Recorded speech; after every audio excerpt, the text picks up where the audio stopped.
Hi friends, welcome back to my channel engineers planet. पिछले lecture में हमने language processing system की definitions पढ़ी थी। इस लेक्चर में हम कंपाइलर एंड कंपाइलर के फेजेस के बारे में पढ़ेंगे। सो फर्स्ट ऑफ ऑल हम कंपाइलर की डेफिनेशन देख लेते हैं, जो कि हम ऑलरेडी पहले देख चुके हैं, बट एक बार दोबारा से रिवाइज करते हैं। Compiler is a program that takes source program as input and produces assembly language program as output. Means compiler एक input को लेता है जो कि एक source program होता है, देन उसको प्रोसेस करता है। प्रोसेस करने के बाद में एक असेंबली लैंग्वेज का कोड जनरेट होता है जो कि एक टारगेट कोड होता है। देन वो आगे फर्दर प्रोसेसिंग के लिए किसी और ट्रांसलेटर के पास चला जाता है। सो बेसिकली कंपाइलर हमारा एक ट्रांसलेटर है जो कि एक सोर्स कोड को लेता है, जो प्योर हाई लेवल लैंग्वेज के प्रोग्राम को एज अ इनपुट लेता है, उसे प्रोसेस करता है। इन केस उसमें कोई एरर मैसेज है या कोई वार्निंग है, वो हमें प्रोवाइड कराता है। देन उसके बाद में एक assembly code which is a target code of a compiler हमारा एक जनरेट हो जाता है। सो आफ्टर दैट हम फेजेस ऑफ कंपाइलर पढ़ेंगे। फेजेस ऑफ कंपाइलर क्या होता है? हमारा जो कंपाइलर है वो ऑपरेट करता है फेजेस के तरह से। तो फेजेस क्या हैं? लॉजिकली इंटर रिलेटेड ऑपरेशंस होते हैं, जो कि हमारे जो सोर्स कोड होता है उसको एक रिप्रेजेंटेशन से दूसरी रिप्रेजेंटेशन में चेंज करने के लिए यूज़ होते हैं।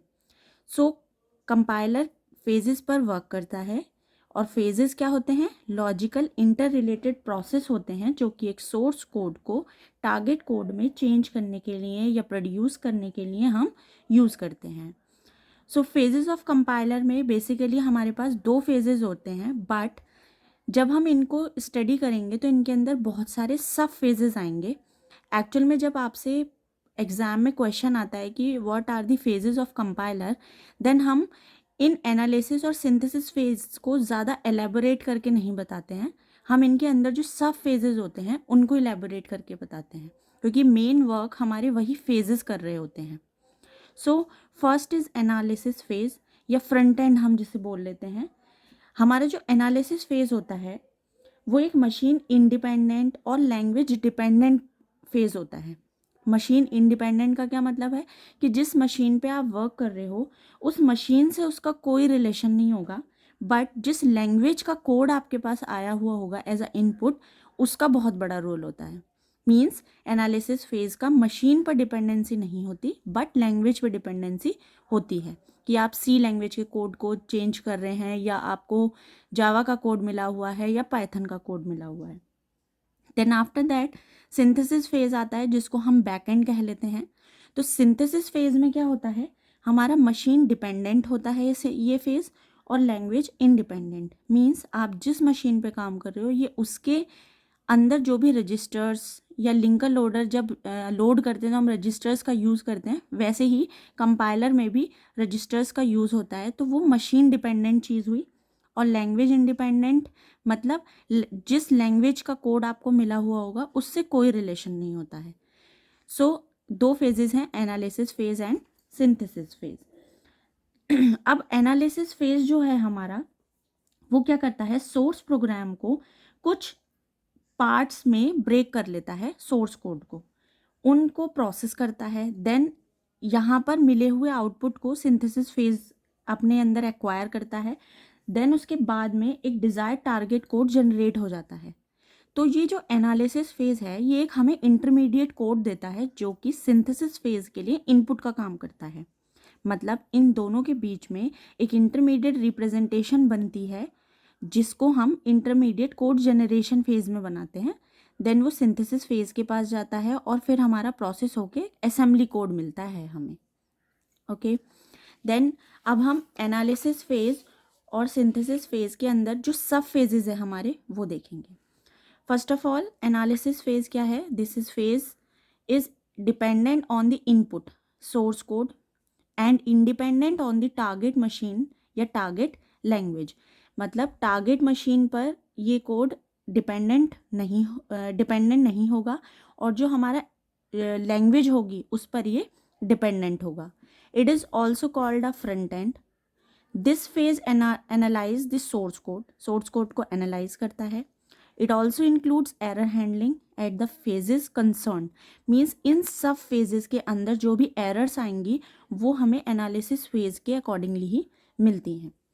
सो हमारे एनालिसिस फेज में फर्स्ट फेज आता है लेक्सिकल एनालिसिस, सेकंड होता है सिंटेक्स एनालिसिस, थर्ड होता है सिमेंटिक एनालिसिस, फोर्थ होता है intermediate code generation.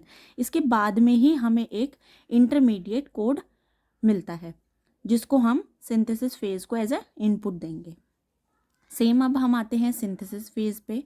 This phase comparisons of those phases of the compiler that are dependent on the target machine code, मतलब जिस मशीन के कोड को आप फाइनली जनरेट करेंगे ये उस पर डिपेंडेंट होता है, ना कि लैंग्वेज पे। Independent on the source language, जो आपको इनपुट मिला हुआ होता है, एनालिसिस फेज को जो इनपुट मिला हुआ होता है उससे कोई डिपेंडेंसी नहीं होती इसकी।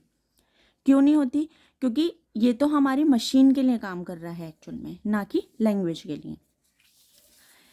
अब हम देखेंगे जो हमारे सब फेजेस हैं एनालिसिस एंड सिंथेसिस फेज के।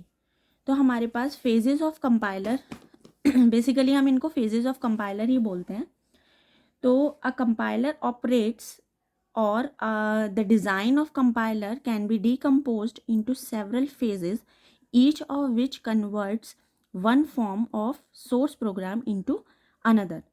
मतलब कि एक फॉर्म, सोर्स प्रोग्राम की एक फॉर्म से उसको दूसरी फॉर्म में चेंज किया जाता है। अब जैसे हमारे पास सोर्स प्रोग्राम है जो कि हमारे पास, हमें पता है, हम पहले लैंग्वेज प्रोसेसिंग सिस्टम में पढ़ चुके हैं कि कंपाइलर को इनपुट के लिए प्योर हाई लेवल लैंग्वेज का एक कोड मिलता है जिसको हम सोर्स प्रोग्राम कहते हैं। वो लेक्सिकल एनालिसिस फेज के पास जाता है। लेक्सिकल एनालिसिस फेज बेसिकली करता क्या है, आपका जो कोड होगा उसको छोटे छोटे पार्ट्स में डिवाइड कर देगा जिनको हम टोकन, लेक्समीज वगैरह बोलते हैं। अब वो जब हमारे टोकन लेक्समी में डिवाइड हो जाता है देन वो सिंटेक्स एनालिसिस के पास जाता है। सिंटेक्स एनालिसिस क्या करता है, उन सारे टोकन, पैटर्न, लेक्समीज जो भी आए हुए होते हैं यहाँ से, उनको एज अ इनपुट लेता है और यहाँ पर उनके सिंटेक्स को चेक करने के लिए एक डायग्रामेटिक रिप्रेजेंटेशन बनाता है, जिसके थ्रू आपका जो भी सिंटेक्स है सोर्स कोड का, वो सिंटेक्स बिल्कुल करेक्टली आपको पता लगता है। अगर हमारा सिंटेक्स कहीं गलत है तभी हमें कंपाइलर एरर देता है, जैसे कि सेमीकोलन हम भूल जाते हैं या कॉमा भूल जाते हैं, तो उसके लिए हमें एरर निकाल के देता है। इसके बाद में हमारा एक आता है semantic analysis. Semantic analysis basically अंदर जो कैलकुलेशंस वगैरह हैं उनको चेक करता है। इसके लिए भी हमारा डायग्रामेटिक रिप्रेजेंटेशन ही होता है। After that intermediate code representation या जनरेशन हमारा एक फेज़ होता है जिसके अंदर एक इंटरमीडिएट कोड जनरेट होता है जो कि लैंग्वेज और मशीन, जो हम इंडिपेंडेंट और डिपेंडेंट के लिए बात कर रहे हैं, तो इसीलिए एक इंटरमीडिएट कोड जनरेट होता है ताकि सिंथेसिस फेज़ को हमारा वो कोड समझ में आए, क्योंकि सिंथेसिस पार्ट हमारा लैंग्वेज इंडिपेंडेंट होता है, इस वजह से एक इंटरमीडिएट कोड जनरेट हो जाता है। अब यहाँ पर इतना पार्ट जो हमारा है वो हमारा आ जाता है analysis phase, means intermediate code generation तक के पार्ट को हम एनालिसिस फेज बोलते हैं। यहीं पर एरर हैंडलर भी हम यूज़ करते हैं। ऐसे ही एक सिंबल टेबल यूज़ होती है। सिंबल टेबल बेसिकली यहाँ पर जो भी एंट्रीज होती हैं उनको मेंटेन करते हैं हम इस टेबल में। तो सिंबल टेबल मैनेजमेंट भी हमारे कंपाइलर डिज़ाइन का ही पार्ट है जिसको हम आगे पढ़ेंगे। आगे नेक्स्ट है हमारा code optimisation and code generation. Code optimisation में क्या होता है कि हमारा जो कोड, इंटरमीडिएट कोड जनरेट होके हमें मिलता है उसको हम छोटा करने की कोशिश करते हैं कि जितना हमारा कोड ऑप्टिमाइज होगा हमारे कंपाइलर की परफॉर्मेंस उतनी ज़्यादा इन्हांस हो जाएगी। तो उसकी परफॉर्मेंस को इन्हांस करने के लिए हम बहुत सारे मेथड्स फॉलो करते हैं। तो कोड ऑप्टिमाइजेशन के थ्रू हमें एक ऑप्टिमाइज्ड कोड मिल जाता है जो कि कोड जनरेशन के पास जाता है। कोड जनरेशन उस फेज़ का क्या करता है, उस इनपुट का क्या करेगा कि वो कुछ इस तरीके की असेंबली लैंग्वेज के कोड जनरेट करेगा जो कि हमारी मशीन अंडरस्टैंड करेगी। तो दैट इज़ हमारा क्या हो जाता है, टारगेट प्रोग्राम जनरेट हो जाता है। तो हमारे code optimisation and code generation जो है वो सिंथेसिस फेज हैं हमारे। सो एरर हैंडलर भी यहाँ इन फेजेस में काम करता है एंड सिंबल टेबल भी एंट्रीज को मेंटेन करता है इन दोनों की। तो हम पूरे कंपाइलर डिज़ाइन सब्जेक्ट में क्या पढ़ेंगे, यही सारे हमारे चैप्टर्स हैं जिसके थ्रू पूरा कंपाइलर डिज़ाइन सब्जेक्ट तैयार हुआ है। इस कंपाइलर डिज़ाइन सब्जेक्ट में हम lexical analysis phase, syntax, semantic, intermediate and code optimisation, generation, ये सारे फेजेस को डिटेल्ड पढ़ेंगे। तब हम अंडरस्टैंड कर पाएंगे कि कोई भी एक कंपाइलर जब जनरेट होता है तो उसके लिए हमें कितने स्टेप्स या क्या क्या चीज़ें फॉलो करनी होती हैं। सो आज की वीडियो में बस इतना ही। अगर वीडियो पसंद आई हो तो प्लीज़ चैनल को लाइक कीजिएगा, शेयर कीजिएगा एंड सब्सक्राइब कीजिएगा। अगर आपके कोई कमेंट्स हैं तो प्लीज़ कमेंट बॉक्स में अपने कमेंट्स भी आप छोड़ सकते हैं। Thank you.